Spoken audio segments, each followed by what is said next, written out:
नमस्कार, news for nation देख रहे हैं आप। मैं हूं आपके साथ धीरज सिंह। भारत सरकार के अग्निपथ स्कीम को लेकर लगातार बिहार में हंगामा मचा हुआ है। हमारे साथ हैं भाजपा सांसद अजय निषाद जी। सर, बिहार में लगातार इस स्कीम को लेकर लगातार बवाल मचा हुआ है। कई ट्रेनों को आग के हवाले कर दिया गया है। यहाँ तक कि डिप्टी सीएम और जो बिहार बीजेपी के प्रदेश अध्यक्ष हैं उनके घर पर हमला भी हो रहा है। देखिए, यह बेहद दुखद है। देश के युवाओं को समझना चाहिए कि सरकार कोई भी योजना लाती है तो एकाएक नहीं लाती है। कई दौर की बैठक होती है मंत्रालय में, जो वरिष्ठ नौकर साहब बैठते हैं, इस पर गहन चर्चा करते हैं। मंत्री जी के साथ कई बार बैठक होती है, तब जाके कोई स्कीम लॉन्च होता है। ये अग्निवीर जो स्कीम है, आप देखेंगे कि इजराइल एक ऐसा कंट्री है कि चारों तरफ मुस्लिम कंट्री से घिरा हुआ है, और वहाँ पर चाहे वो अमीर हो चाहे गरीब हो, हर आदमी के लिए 4 साल फौज में नौकरी करना अनिवार्य है। इससे होता है कि देश से ही देश की भक्ति की भावना जगती है। आज के युवा में मान लीजिए 17 साल में अगर उनको नौकरी अगर 4 साल या 6 साल के लिए भी मिल जाता है तो एक तो उनका भटकाव नहीं होगा, दूसरी बात करियर बनाने के लिए वो अपने पेरेंट्स पे निर्भर नहीं होंगे। 4 साल के बाद जब रिटायर होंगे तो उनके साथ अच्छी खासी रकम भी होगा। उसके साथ साथ ये भी है, चाहे वो बिहार सरकार में हो चाहे किसी भी राज्य सरकार में नौकरी करते हैं, नौकरी के लिए अप्लाई करते हैं तो उसमें भी प्राथमिकता होती है। सेना में अगर वो अस्थायी रूप से फिर जाना चाहते हैं तो उसमें भी उसकी प्राथमिकता है। अगर 4 साल में अगर उनका जो काम करने का तरीका अगर सेना को अच्छा लगता है तो डायरेक्ट नियुक्ति है। तो कहीं से भी योजना में गड़बड़ी नहीं है।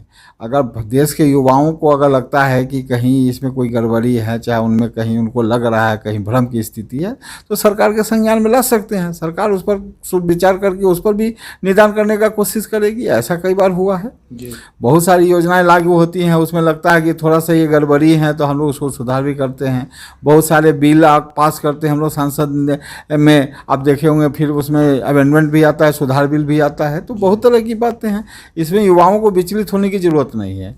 ये स्कीम सरकार जो है बहुत सोच समझ के लाई है, और इसका काम देख लेना, इसका क्या फायदा हो रहा है। सीधे ट्रेन रोकना, ट्रेन फूकना, ये गलत बात है। जो भी नुकसान कर रहे हैं वो देश का ही नहीं अपना ही नुकसान कर रहे हैं। लेकिन जो लोग प्रदर्शन कर रहे हैं उनका कहना है कि पहले तो मेहनत करके अग्निवीर बनेंगे, फिर 4 साल बाद तुरंत रिटायर हो जाएंगे। पहले जो 40 साल की उम्र के होते थे अब वो 4 साल में रिटायर हो जाएंगे, इसीलिए उनको नुकसान होने का ज़्यादा डर है। देखिए, वो भ्रम की स्थिति में है। ये जो अग्निवीर का जो आप देखेंगे परसेंटेज, तो सेना में जितना नौकरी मिल रहा है उसका 3% ही है। जो सेना का जो नौकरी जो जैसे चल रहा है वो तो चलेगा ही। जैसा कि आप देख रहे हैं, माननीय रक्षा मंत्री जी का बयान भी आया है कि जो रेजिमेंट है वो यथावत रहेगा। तो उसमें ऐसा नहीं है, कोई भ्रम की स्थिति नहीं है। लोग भ्रम में, मतलब कुछ लोग जो हैं जो देश विरोधी ताकतें हैं, जो नरेंद्र मोदी को मजबूत होता हुआ, देश को मजबूत होता हुआ नहीं देख पा रहे हैं, वही लोग भ्रम फैला रहे हैं। लेकिन धीरे धीरे जनता समझ जाएगी। विपक्ष, लेकिन अब इसमें नेता प्रतिपक्ष तेजस्वी यादव तो कह रहे हैं कि भारत सरकार जो भी स्कीम लाती है किसानों के लिए लाती है तो किसानों को समझ में नहीं आता है, छात्रों के लिए लाती है तो छात्रों को भी समझ में नहीं आता है। देखिए, माननीय तेजस्वी यादव नेता हैं, लेकिन इनको भी समझने की ज़रूरत है। वो भी युवा हैं। पहले ये इस चीज़ को पहले गहन अध्ययन करें या तब फिर प्रतिक्रिया दें।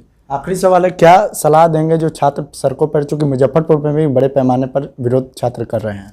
देखिए, सरकार की स्कीम को पहले बारीकी से समझिए, इसका इन आउट देखिए। अगर कहीं आपको लग रहा है कि इसमें सुधार की ज़रूरत है तो सरकार के संज्ञान में लाइए, हम लोग के संज्ञान में लाइए, सरकार से आग्रह करके सुधार करवाएंगे। इसमें विचलित होने की ज़रूरत नहीं है। सिर्फ आपको लग रहा है कि हम अस्थायी रूप से पाने के लिए मात्र 4 साल में रिटायर हो रहे हैं, तो भ्रम को दूर कर लीजिए। ये योजना अलग है और जो रेगुलर जो भर्ती हैं वो अलग है। तो यह भाजपा सांसद अजय निषाद। दिल्ली से न्यूज फॉर नेशन के लिए मैं धीरज सिंह।